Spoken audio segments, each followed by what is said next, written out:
There's guys that travel, 12 hours. They drive 12 hours to this race every year. And, they're sportsmen. They don't have tire deals. They don't have engine deals. They don't even have chassis deals. And they just for the pure love of it. And I think that's where the vibe comes from.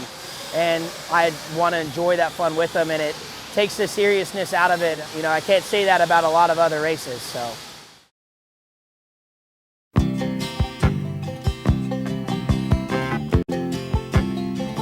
Just a good old boy, never meaning no harm.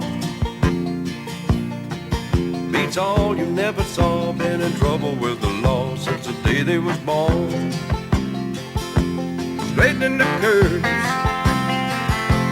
flattening the hills. Someday the mountain might get them, but the law never will. Making their way the only way they know how. That's just a little bit more than the law will allow. Just a good old boy, they wouldn't change if they could.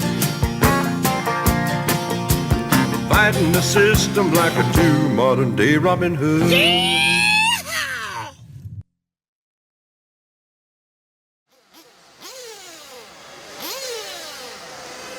Victor Guerrero, Noah Dickerson, Kyle Johnson. These are not names that are commonly heard in the world of RC. That's because they are members of the infamous B Team. We've become accustomed to the likes of Tessmann, Tebow, Drake, Mayfield.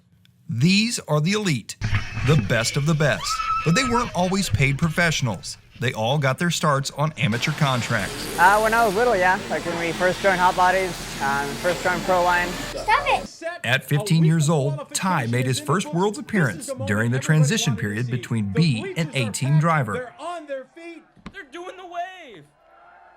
6 years later, he was a world champion. Once you get to the A Team, you need to work even harder because everything's harder after that to keep at the top. You need to work twice as hard as you used to, and then once you get to the pro, like the very top level, it's even harder. Everyone's out to get you, so you need to work 10 times harder than you ever have just to stay at the top.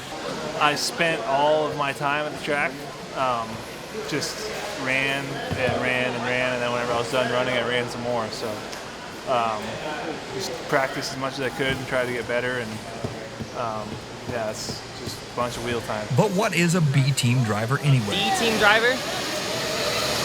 Well, here's the way I look at it, okay? I'm a B Team driver. Look at it as like a school, okay? You got kindergarten, then you got 5th grade, then you got high school, right? Basically, if you are a B Team driver, you're like in the 5th grade. This is why we're on the B Team, because we're goofy. You can't pass the ACT as a 5th grader. Over the past few years, the B Team has taken more than a few hits. But is the B Team all bad? In this story, we focus on one of the most famous of all B Team drivers to see if we can find out the answer to that very question. For me, what I'm looking for is someone who puts in a lot of hard work, promote the product very well, give me feedback as to what we could change, parts that could be improved. I just try and help out as much as I can, show people the secrets and the quick ways to do things and eliminate issues and DNF. And then an A-Team driver is like you're about to go to college, and once you're on like the full ride team, then I mean you're like a PhD in fast. Get that. There's your interview guy. A couple more names that might not ring a bell are Chris Goodrich and Caleb Hamby. For that matter, the Southern Nationals is probably another name that few have heard. Southern Nationals has been held here in West Monroe since 2011, and this event has turned into the largest race in the tri-state area here between Mississippi, Arkansas, Louisiana. That's right, Louisiana. The South. The Deep South. Monroe, Louisiana to be exact, for the 2016 edition of the Southern Nats. Monroe, well known as the home to Duck Commander and the television show Duck Dynasty, serves as the host city to this relatively young race. While this is the 7th running of this event, it's the first for new promoters Chris and Caleb. So how will this event compare to others that we've covered over the past 3 years? Races like DNC, the Neo Race, Silver State, and the IFMAR Worlds all have storied histories and year after year attract the best drivers in the world. Well, almost. However, for fledgling races, it's not an easy path to stardom. One of the most surefire methods of getting your race put on the map is to have pro drivers in attendance. But this is much easier said than done. Ty Tessmann, Joe Bornhorst, and Cole Ogden are the only bona fide pro drivers that are in attendance at the Southern Nats this year. Sadly, for the three of them, there is actually a lot of risks in coming to an event like this one. I think for most of the pros, they almost feel a little more pressure at a race like this because they're kind of almost expected to win. If you don't win, like, people take notice of it. Whereas if you win, they just say, oh yeah, you should have won. So it can be a little bit more pressure even. It's a vicious cycle for promoters, but this does not stop Chris and Caleb from putting on a world-class show in a world-class venue. Okay, so it's a barn, but it's a really big barn. They have also laid down one of the sickest tracks we have ever seen. Good, it's fun, man. Exciting. It's pretty good out there. A lot of jumps, a lot of air. It's good. I wish I could drive it. Practice plays a very pivotal role at the Southern Nats this year, as it was not an easy layout. The marquee feature was a step up. Well, more like a step way up. The air and the hang time attained off this step up is the most we've ever seen. The track and facility were a huge hit. It's awesome. I could sum it up as awesome. Air conditioned building, track has huge jumps.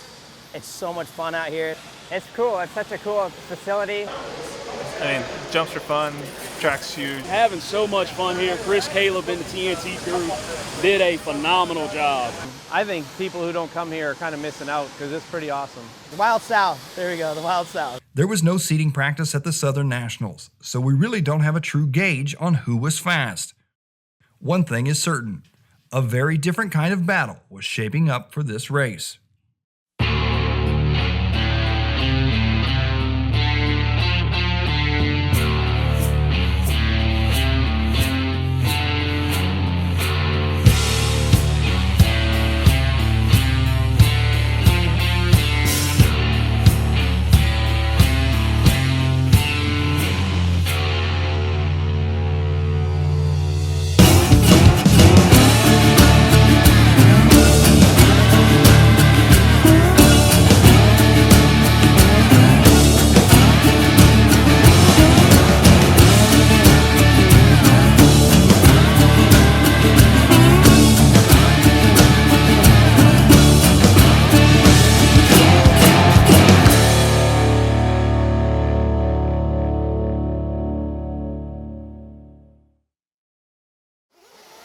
We are about to find out if what Gord said about smaller events like this being high pressure for paid drivers like Ty holds true. The first round of qualifying is about to begin. Will one of the B team drivers, like Victor Guerrero, who are always trying to prove themselves, finish today as top qualifier? I started racing when I was about 6 or 7 years old. My parents owned a hobby shop. Started with an RC10 gold pan, messed around in the parking lot, kind of bashing around. Parents sold a hobby shop, got out of it for a while. My buddy Bobby got me into it, nitro, and it just crazy snowball from there into just really deep into it. And I love every minute of it. If this is Victor's plan, his first run won't help his cause. I need to clean it up a little bit, but considering the mistakes I made, how costly they were, I'm sitting 6th overall, and I have the pace with the guys warrant my skill level, so I'm happy with that. And just got to clean it up, stop making stupid little mistakes. But even though his run was riddled with a multitude of relatively small mistakes, Victor still managed to finish 6th overall. In the truggy class, he looked a lot more comfortable, but again, A few costly errors still capped his run to a mid-pack A-main performance. Still 6, so I was hanging with Noah, which is good. He'd make a bobble, I'd catch up, I'd make a bobble, he'd catch up. So I was on pace. I think majority of it's just me though, feeling like I can punch it, but I can't. Victor was looking to clean up his driving in the second round. In buggy, he still hasn't quite found his mojo. While he still laid down a top 10 run, Guerrero will need to make some setup changes as the track isn't coming around nearly as quickly as it did in years past. This often happens with temporary tracks such as this one.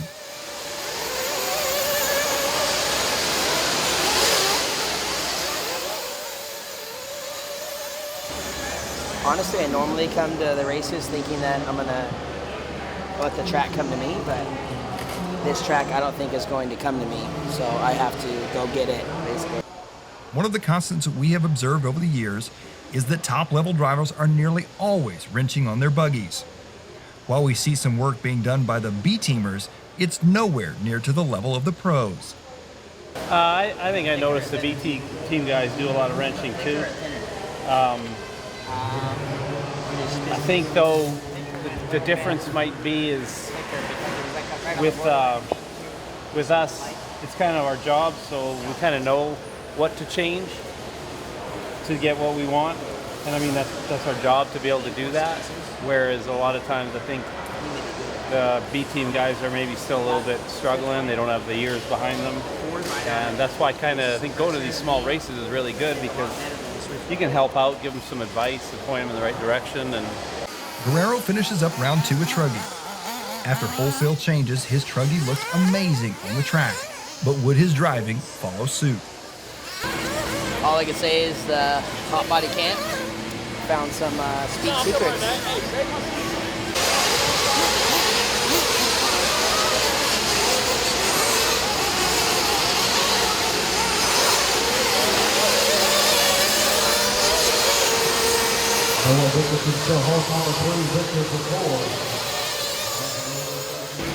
Setup, help. Tire choice was key. And it was good. Got a 4th for the round, I believe. So I was on pace with Ty for a while, and my sportsman in me caused me to bobble. But other than that, it was really good. I was compared to round 1. That was a night and day difference. With rounds 1 and 2 in the books, Victor has put in solid performances in both buggy and truggy. Enough to guarantee A-main positions, but his times are nowhere near fast enough to out-qualify any of the pros.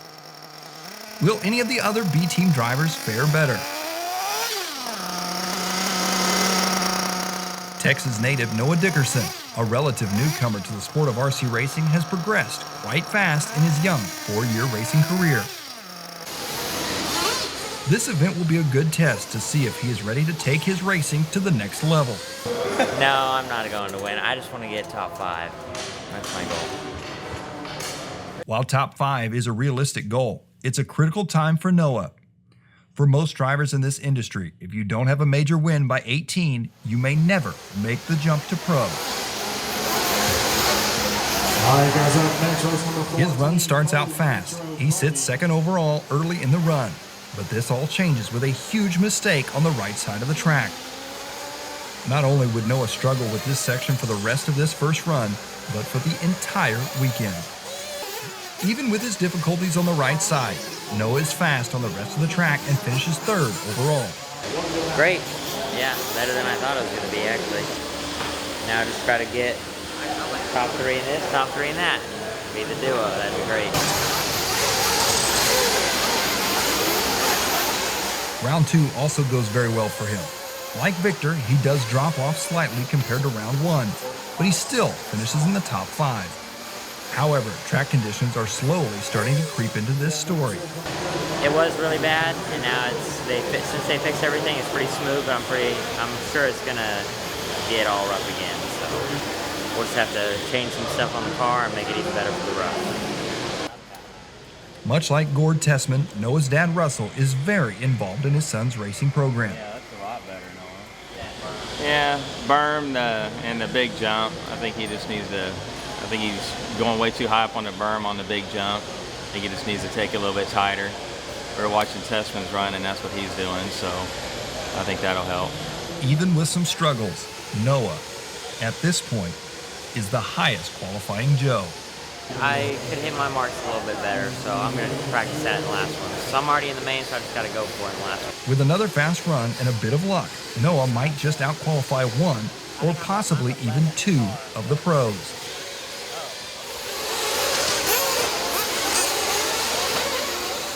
The final truggy run doesn't go at all the way Noah saw it playing out. I was like top 4, and it would have been great, but then that happened. So I think I got like 10th after that.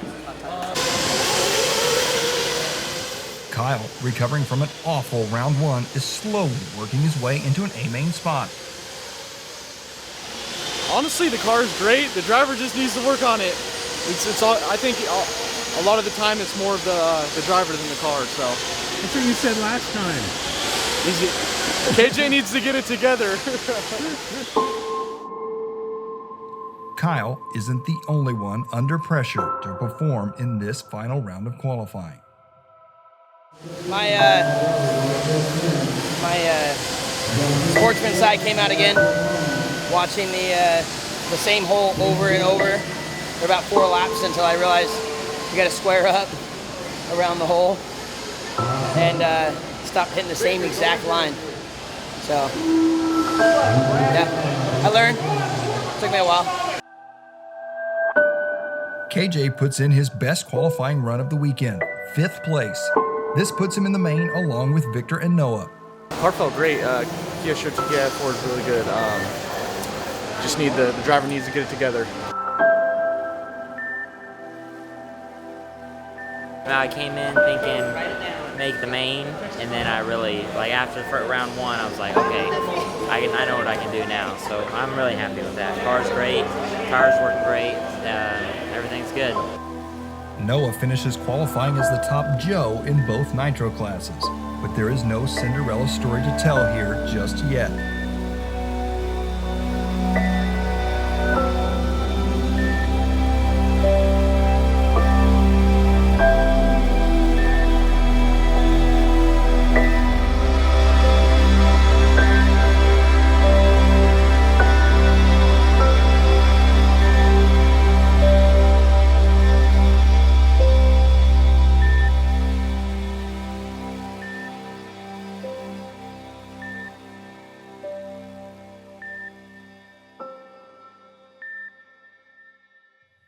While it is very rare for older racers to make it to the top level, there are always exceptions. Joe Bornhorst, who grew up eating, sleeping, and breathing dirt bikes, is the exception to this rule. His dream of progressing his dirt bike career came to an abrupt end when he essentially exploded his lower leg and ankle beyond normal repair. He would never ride competitively again. Joe would be introduced to the world of RC, and within 2 years, he was a factory driver, and now he is here at the Southern Nationals, competing against one of the best in the business. You know, racing against a world champion is obviously pretty tough, so, I mean, I want to beat him. I know I have a good chance at it, so, yeah, I mean, as long as I put up a good fight to tie, then I'll be happy. Joe's first lap of round 1 starts out promising, but an early flameout ends his chances of TQing this round. Well, right now I am tearing apart my shocks to put some water in them because it's super high-speed rough, so you need some soft shocks. So, trying to decide between water or Gatorade, but probably going to go with water. So. Should work. Yeah, should be all right. Yeah, man. Ty Tessmann, still the defending world champion, puts in a solid run in both starting rounds of buggy. He locks up overall TQ early. How was your run? Good.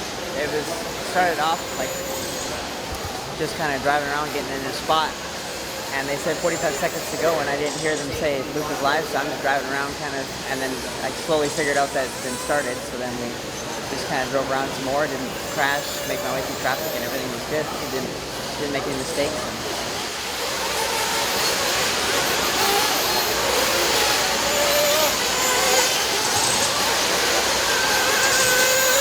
The track is good right now. I think it slowly will deteriorate, but it'll be good practice, and it's off-road, so that's what happens. But I think we can go a little faster next round, try a different tire, see what happens. It wouldn't take the overall TQ away from Ty, but in round 3, Cole Ogden would finish in the top spot. He would also lay down the fastest single lap of the event, nearly 3/4 of a second faster than Tessmann. You gotta critique your driving on this track. I mean, you just gotta dodge the bumps, and I added a little bit of weight to my car just to calm down the rear end, but other than that, it's the same. Just kind of perfect your driving around the track a little bit and get away with some could-be wrecks. Look at that, look at that. Take a picture of that. Look at that right there. Yum. You got these little dark chocolate cookies, dude? Pretty good. He's hooking me up right here. But yeah, so looking forward to the mains. It should be a close main, and I don't know. We'll see. This could very well be the perfect time for Cole to build up some much-needed momentum. Or was it too little, too late? In the Pro Truggy class, it was a very tight battle between Tessmann and Bornhorst. Ty started out as he usually does, in front. But one little error puts Joe into the lead.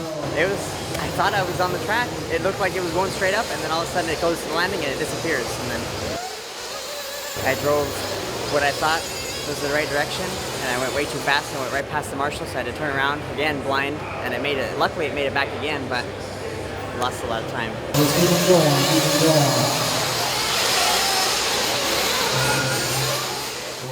Joe inherits the lead. Again, the massive step up factors into the equation. Ty pulls right up on Joe, sets him up, and executes a perfect inside move. But Ty can't quite hold on to the lead.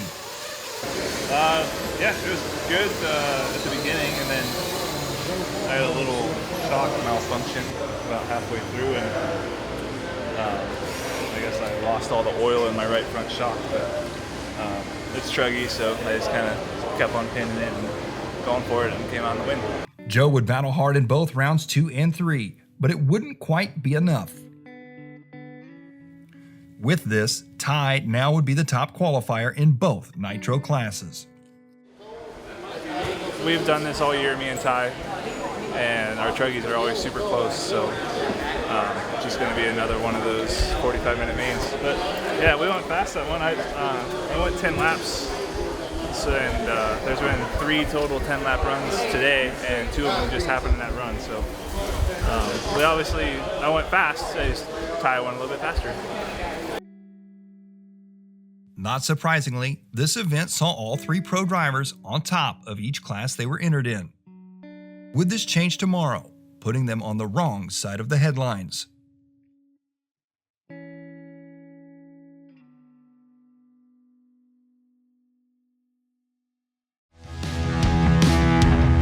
Here at OCRC, we're getting some initial testing on the Positron tire by Proline. Doing it on 2-wheel drive buggy, which is the most demanding car as far as tire wear. I threw them down on a pretty green track. We just rebuilt the track, so it's really wet. There's not a lot of rubber down, so it's the ultimate test, because that's when you're gonna have the least amount of grip. The first run, they were great. They came out and they were automatically better than anything I've ever ran on that green of a track. And they continue to get better. Another thing is the tread pattern. What I was most impressed with is the wear. I have about 7 runs on this particular pair, and they wear really, really nice evenly around the whole tire, which is important. And they've been great, so really impressed.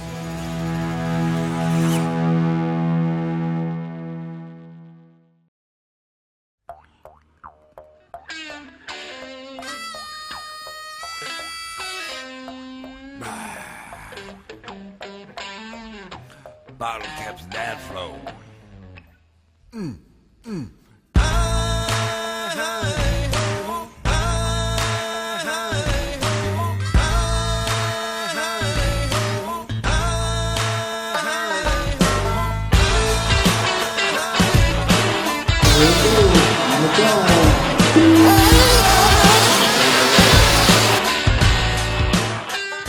Until now, the track has been holding up pretty well.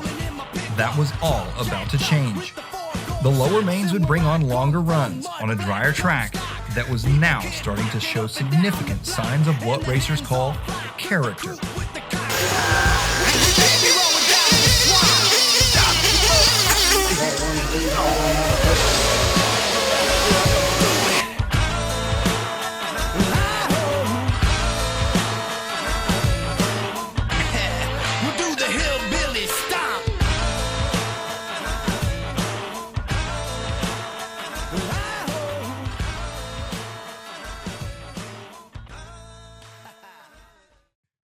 With the outside temperature flirting with 100 degrees Fahrenheit, the cool AC temperatures inside the building, coupled with lots of new bumps, have made tire selection as well as car setup somewhat challenging. The holes seem to be really square edged, so I'm hoping that the track doesn't develop a sand layer to where you slide into the hole, because then it'll create a lot of traction roll and a little bicycling going on.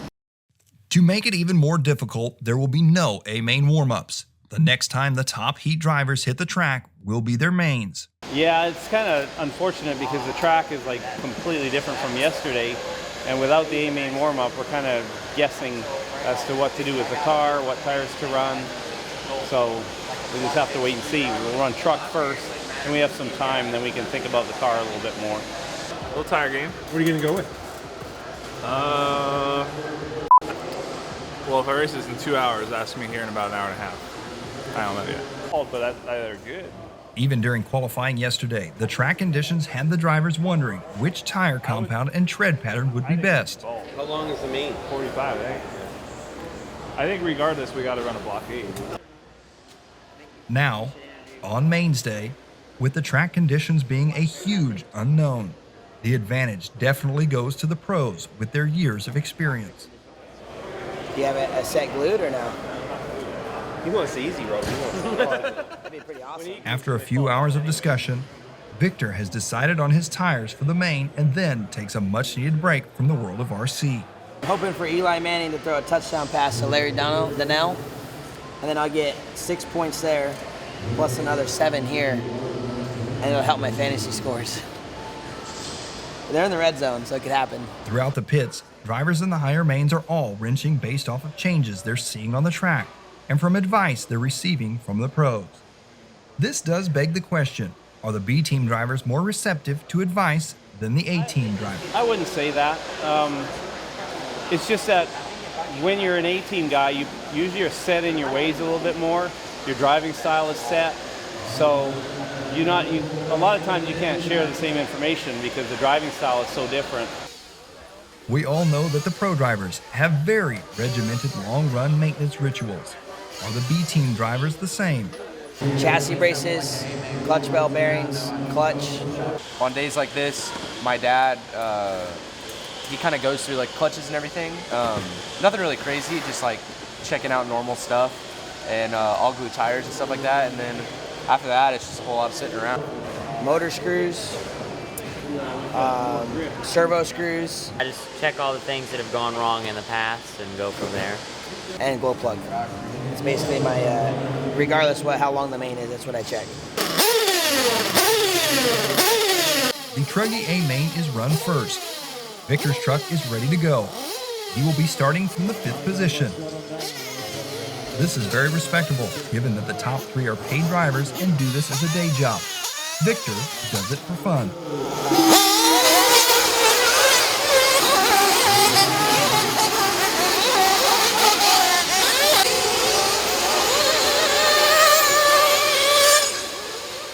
The start is clean, and the 45-minute Truggy A final is underway. The track is very different since this top heat last ran on. The track got a little dusty in some spots, and it was really crucial not to get on the gas too hard there, and it took me a while to learn that. Victor has a good start. It's clean, and he hasn't made any huge mistakes. That being said, he's not really working his way up in the field.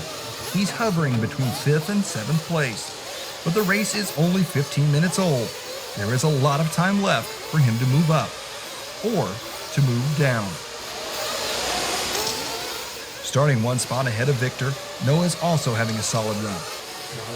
However, his lap times are nearly 2 seconds off of the times of the top 3 of Bornhorst, Tessmann, and Ogden. He continues to struggle on the right side of the track. Car was good, driver was not as good as I should have been. That stupid right side is killing me. Buggy's gonna be a nightmare. So I'm gonna try my best, but it's gonna be pretty tough. Just past the 37-minute mark, Noah would suffer a flameout. He would not re-enter the race. Glow plug. Yeah, very disappointing. You put a fresh one in before?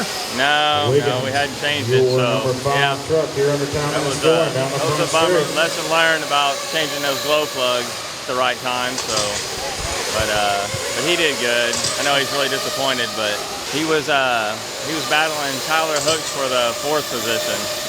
So he's gonna be good at the end, but next time. This is a difficult pill for Noah to swallow, especially in a critical season such as this one. Victor, on the other hand, is having a solid run. However, it's not as good as he would like it to be.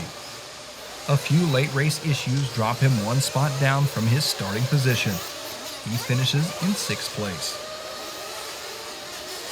Up front, it was 2nd place qualifier, Joe Bornhorst, leading the pack with his Techno RC Truggy.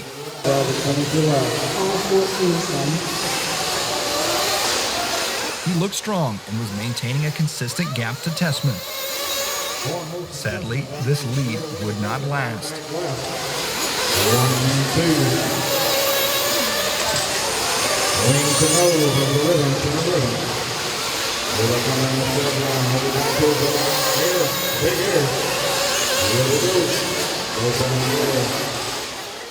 On lap 56, Ty closes in after Joe struggled again on the step up.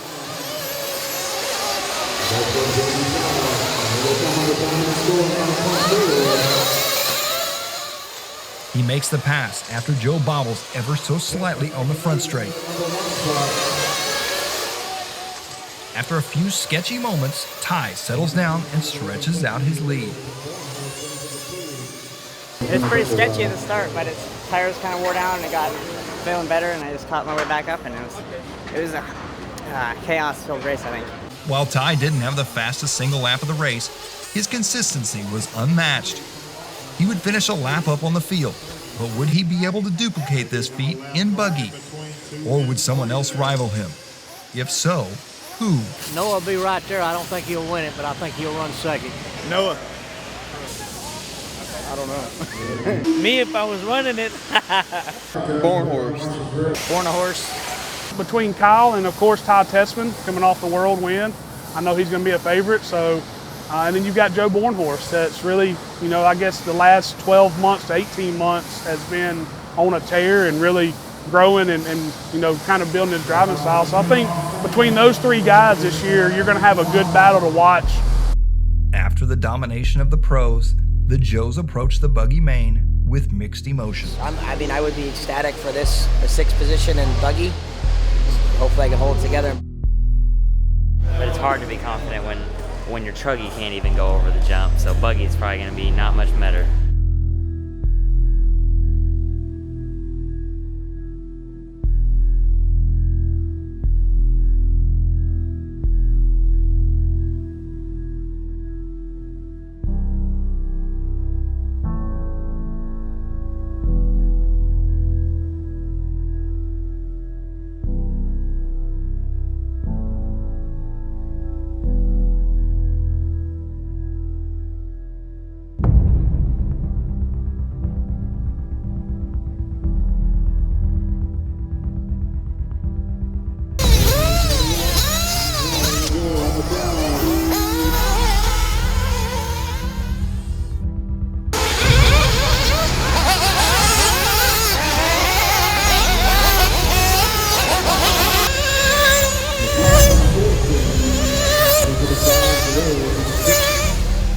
The track has significantly deteriorated.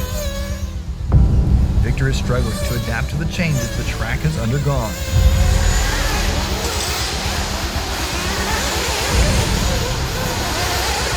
frustration has taken full effect.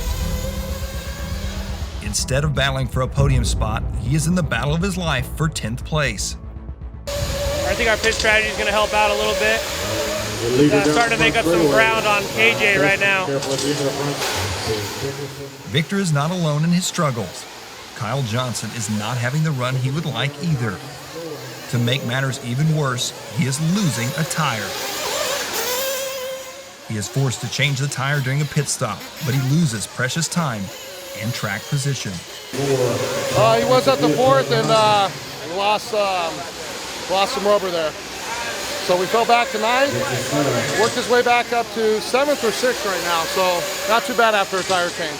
Also making a tire change was Noah. Fortunately, this tire change happened in the warm-up prior to the start of the race, and so far, his decision to run a different tread pattern is paying off.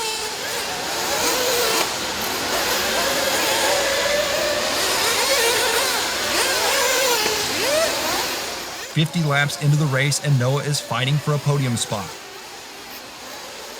Even though Cole is not one that would be considered to be a wily veteran, he is definitely showing that he is at a very different level than young Noah. Good. Hanging tough. Doing good though. Trying to chase down Cole Ogden right now. So, but Cole's got, I know his pits are different because he flamed out, so it's gonna be good. It's gonna be interesting to see what happens. Ogden, recovering from a flameout, eventually does manage to pull away from Noah, who would finish fourth, 3 laps down from the winner. Cole then sets his sights on Bornhorst. We played with some stuff on the e-buggy all day and then applied it to the nitro car, and overall I was pretty happy with it. Joe takes full advantage of Ogden's flameout and maintains a 2-lap buffer over him. He doesn't have the speed to rival Tessmann, however. I'm closer than what I've ever been, so this is a pretty good test for the Worlds. I ran the rough track at Proline last week, and I'll run a rough track at home here in the next couple weeks. So up front, it is yet again the Ty Tessmann show. Made the changes earlier on really guessing and the truggy run, and it seems to have paid off. The car looks pretty good.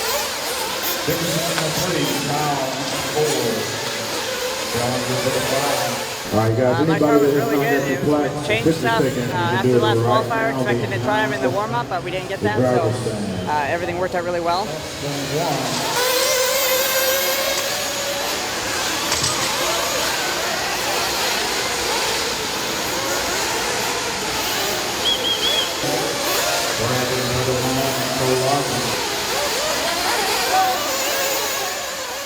After having broken the warm-up, Ty put in a dominating performance. He finishes 3 laps up on the field.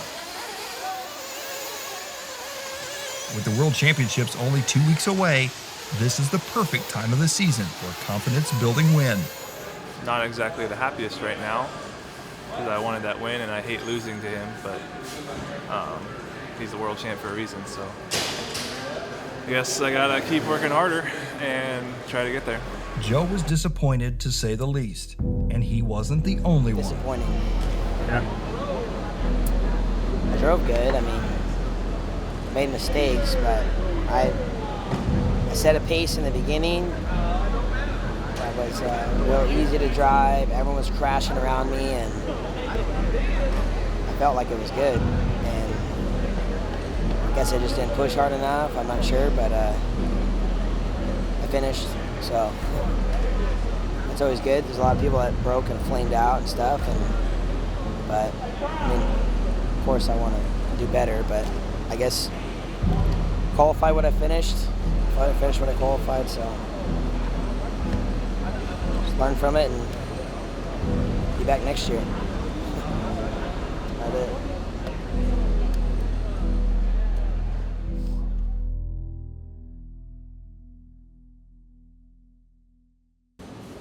Much to the relief of the three professional drivers, they have dominated the Southern Nationals. Truthfully, this was the expected outcome. But what of our B-team drivers? I mean, I do this for fun, but we're not just doing it, you know, we're trying to get somewhere. We're not just going all these places for nothing. I don't have a job, but I want one. While Noah put in a strong run in buggy, His window of opportunity is closing quickly. This coming season will be a pivotal one for Noah. As for Victor, his aspirations are not as grand, but he still is very hard on himself when he has a subpar performance. I basically tell them I'm not so concerned about how they finish. It seems Murphy's Law comes into effect and everything bad happens in the main. I don't know if we put so much pressure on ourselves, but when it comes to the main, that's when stuff goes wrong. And how they handle themselves when that goes wrong, to me, is far more important than how they finished in the race. Victor knows that he doesn't possess the skills to become a paid professional. He is content to simply be a B-team driver, to represent his sponsors, and to become an ambassador of this great sport. Mainly to cater to the sportsman guys. I get a lot of guys come and ask me, for instance, with tires, what tires are you running, what tires are working. I'm running this tire, but the car feels this way, so I just try and help out as much as I can. And he does this better than any other B-teamer. He quite literally epitomizes what a B-team driver should be. The event winds down quickly. Immediately following the final heat, the teardown begins. It was awesome. I really had a good time. Expect to come back all the time if you do come. The facility is unbelievable. It's too bad they couldn't hold like a Nationals or a Worlds in here because there's spectators, place for spectators. It's just really nice facility and really nice people. The event winds down quickly, and immediately following the final heat, the teardown begins. It's almost a sad moment to watch such an amazing layout be leveled off. Nevertheless, as quickly as the track was set up, it is torn down. While the Southern Nats has a long way to go before it can be put in the same league as other indoor races, such as the P&B or the Neo race, it went off without a hitch, and the track made for some great racing. The question is, will we see more pro drivers at next year's race? Or even some foreign drivers, perhaps?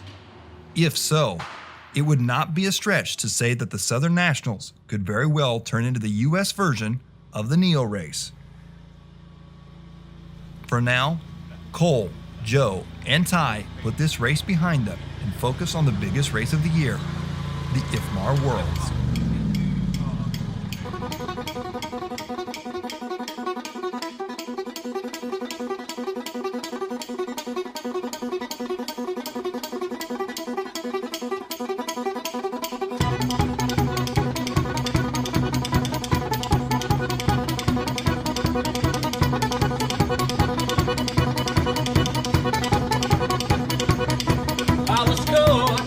In the middle of the railroad track, moved around, and I knew there was no turning back. My mind raced, and I thought, what did I do? And I knew there was probably several nicknames. Big Hack, I guess, is one that's beating my heart. The thunder of guns tore me apart. You've been thunderstruck, thunderstruck, thunderstruck, thunderstruck.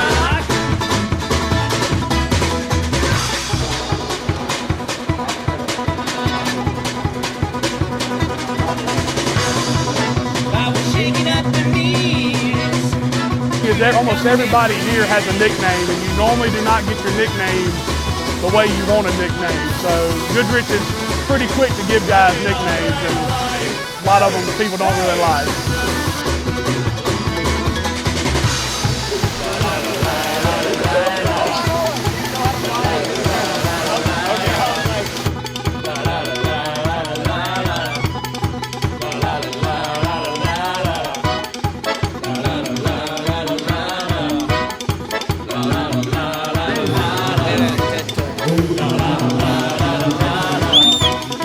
You've been thunderstruck,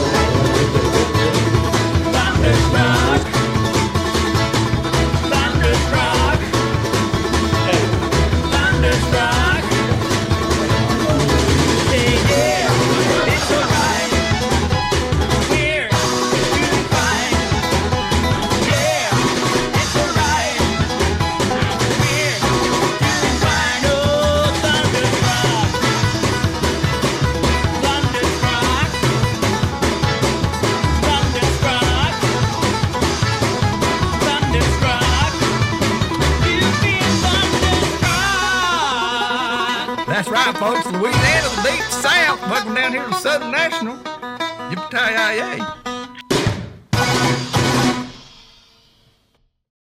Thank you. And this was the 2016 Southern National.